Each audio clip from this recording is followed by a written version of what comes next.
Crow's Nest is the second mission in Halo 3, and it's one of my favorite missions of all time. There's just so many reasons why I like this mission. I wanted to make a video on it, exploring all of these reasons and showing you guys exactly what they are. Yeah, I'm making a whole video on Crow's Nest. I can do what I want. You can't even stop me. And also, I made a whole video on Cortana. That mission deserved its own video. This mission deserved its own video. The reason that I love this mission is the fact that it can be played sort of in a vacuum of itself. It's a good, all-encompassing mission that's very fun and has lots of different elements that make Halo really cool. In the Master Chief Collection, this mission, Crow's Nest, is part of the Speedrunner's Choice playlist because it has a bunch of little tricks that you can do to decrease your time that are actually fairly easy to do. So you can end up playing this mission 100 times, doing all of these speedrunning tricks and having a fun time shaving points off your score or just enjoying the atmosphere of the mission. To put this video together, I had to play Crow's Nest a lot of times, so if I have to hear "Sorry for the tight squeeze" one more time, I may just lose it. But anyway, let's start talking about why Crow's Nest is such a great mission. "Sorry for the tight squeeze."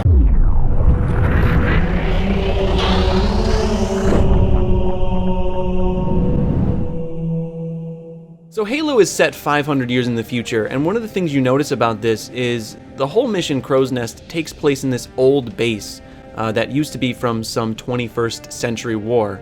And that's actually a quote from one of the Marines that we'll hear later on.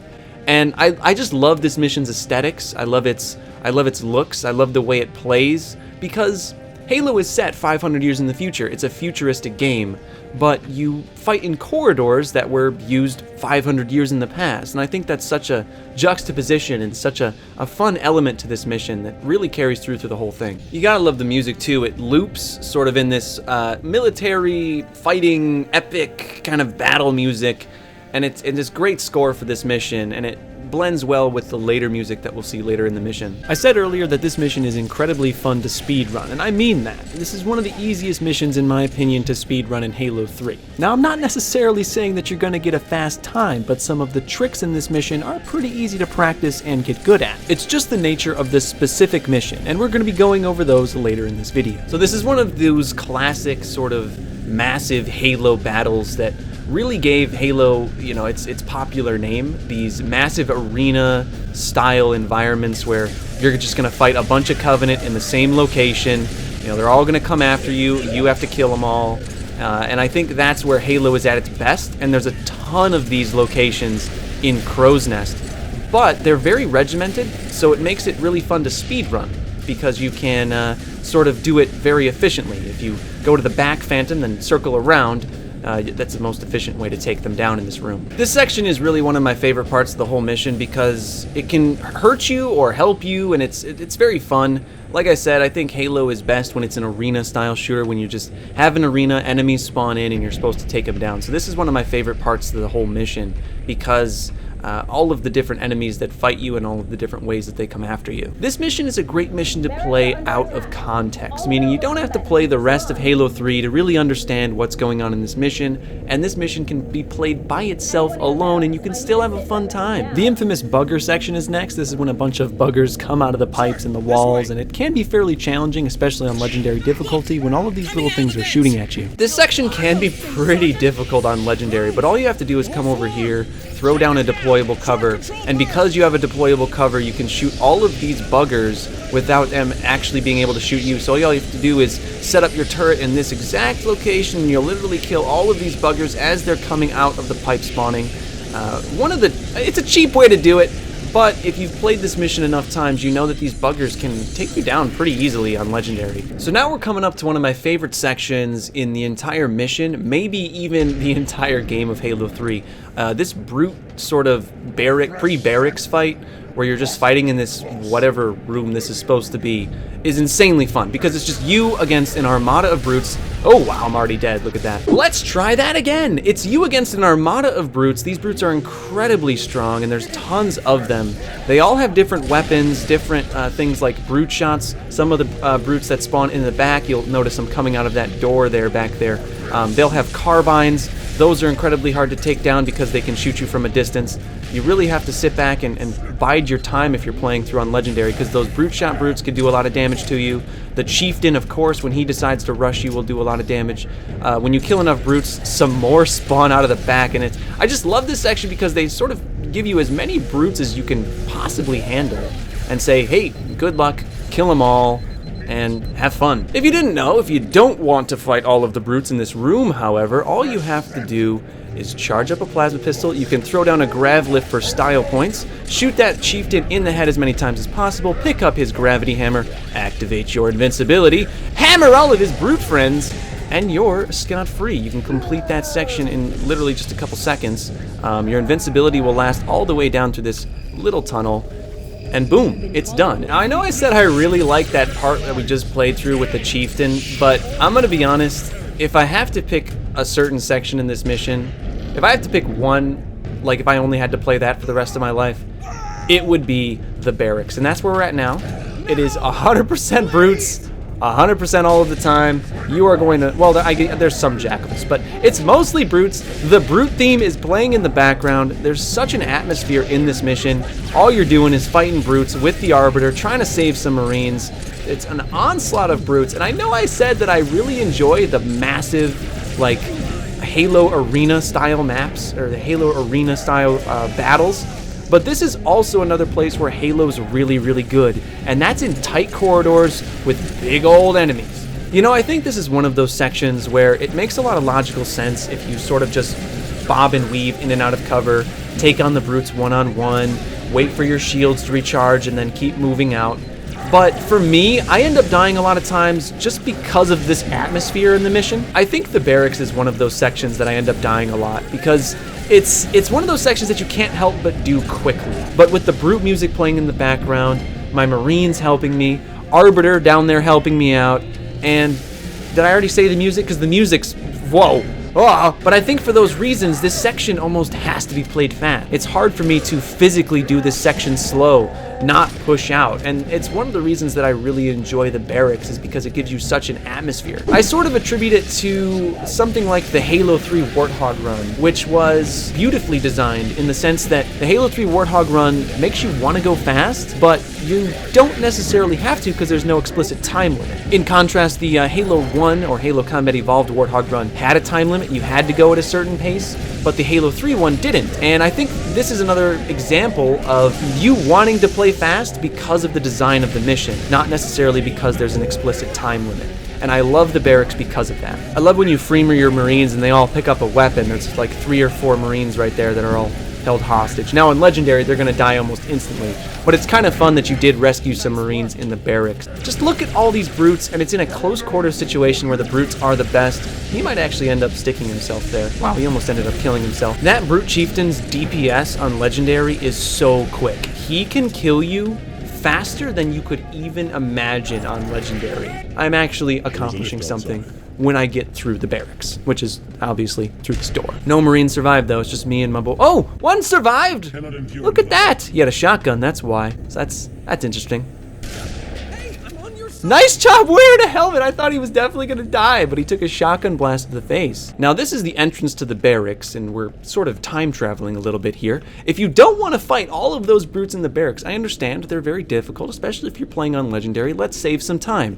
If you look at this little grate, it's right outside the door for the barracks. All you have to do is look for this tiny little break in the grate. There's a little bit of sort of broken chain. Take your hammer that you got in the previous room, look directly at that little break with the hammer, run up to it, and as soon as your body touches it, jump and swing your hammer, and you should be shot all the way across the map, skipping the entirety of the barracks section. You don't have to do it anymore, you can do it in 30 seconds. What I love about this section is the numerous amounts of fairly weak brutes. Jump pack brutes aren't that strong, they die fairly quickly to really anything in your arsenal. You can get them with spikers, you can get them with your battle rifle. Any weapon in the Chief's arsenal can take down a jump pack brute because they don't have a lot of shields and health, but there's so many of them and they come down so fast and from so many different angles that it does make this fairly challenging section, which I like. Like I said, I like when Halo's difficult. I like when it presents sort of a challenge, and I think because of the, erratic behavior of the jump pack brutes, this section always behaves a little bit differently depending on how you play through it, and I really enjoy that about this section, and it's one of my favorite sections in this mission because of, is that a spiker through my brain just then? Is that what that is? Oh my god, I'm dead. But in case you were wondering, the most efficient way is you ride the pelican up, and then what you do is you come over and as soon as you kill 2 brutes, there will be a spawn trigger of more brutes behind you. You're going to want to turn around as fast as possible and stick as many of those brutes as you can. That's going to be huge because killing them will trigger a spawn of some more brutes. However, it's very risky to move down. You're going to see some brutes spawning out of this left door here. And if you're fast enough, you can sort of take those brutes out too. But I prefer to sort of just sit up here and snipe. It's a little bit easier. You have a lot more cover. There's no cover in this entire section, but sitting up here, you get a little bit of cover from this room. And you can sort of just pick off these brutes. There's battle rifle ammo in this section. Makes it a little bit easier to take down these brutes. Obviously not the fastest method if you're going for a speed run. But if you're just looking to try to get through this mission without too many headaches, sitting up in this room after riding the pelican up is one of the best ways to do it. Always want to make sure to pick up a cloaking. 2 of them spawn in here, so I always end up picking one up and then I jump through the window. Halo, oh man, I almost killed myself on a tripwire. Wow, that would have been tragic. Crow's Nest has a lot of those sort of easy tricks. I think it's a speedrunner's choice because of all the tricks in it that aren't necessarily that hard to do. These tricks can be done honestly fairly easily if you just practice them a little bit. Okay, what I love about this next section, and I don't even really know what to sort of give this a name to, I love this next section because it is 100% peons of the Covenant. You're not going to fight any brutes, you're only fighting jackals and grunts in this section. And it's one of the only times in this mission that you're only fighting jackals and grunts. You've got shielded jackals and all of these grunts that tend to actually be very accurate with those turrets. You can see all those grunts in the back that are just shooting at me. It's a fairly difficult section to pull off if you're just going to try to shoot your way out, which, I mean, if you're playing as the chief, you always got to shoot your way out. But if you're an intellectual like me, you just know all you have to do is activate that camouflage that you got earlier and just push on through. Actually, you can do this basically whole section using a camouflage. You almost have to kill no one in the room, and the enemies are fairly dumb when it comes to the camouflage. This room is another one that's kind of very difficult. It's one of those rooms where you have to fight a lot of different enemies. You'll see there's a brute up there with a plasma turret. He generally doesn't shoot you until you move up, but you fight, I believe, 2 brute captains with brute shots, and then also the big old brute chieftain boy over there who's got a fuel rod and regenerator and all of these other things. It makes this section pretty hard. However, as you know, Crow's Nest is the best mission for cheap little strategies. All you have to do is jump through here, get this jump, boom, get him, place the regen right there, halfway between you and the stairs, run back into that regen, and run out. So it's a much easier way to do that entire section. Most of the enemies won't even know what hit them, the bomb will be armed, and you're moving on. And that's how I always do that section now. I almost never fight it out, just because why fight out a hard section if you know an incredibly easy, not really cheap because it's hard to pull off, but an incredibly easy strategy of pushing through. Again, and that's sort of the beauty of Crow's Nest and why I find it so fun, is there are so many different little tricks that you can pull off that aren't that difficult skill-wise, but look really cool, are sort of impressive, and also get you through the mission a little bit faster. Another one here is called the butterfly run, and I'll show you it right here. All you have to do is sort of melee and reload at the same time, and you can actually ride these drones all the way through as fast as possible to get to this door. Now, if you want to learn how to do that, maybe impress your friends, I'll show you an easy way to do it. When you come to this section, just shoot once with your battle rifle, whatever. When you come through this door, throw a grenade to kill some of those grunts.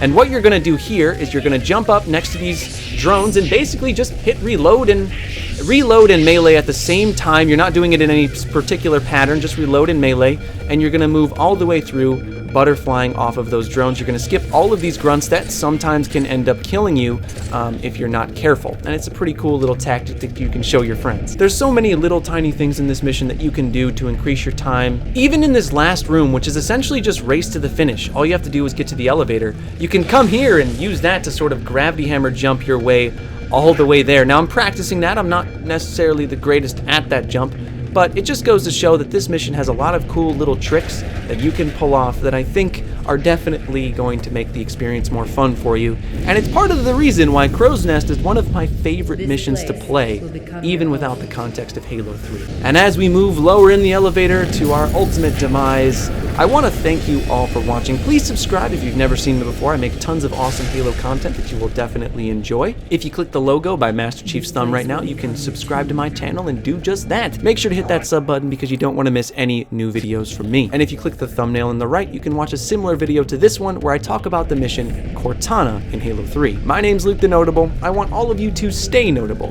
and I will see you in the next video. Bye-bye.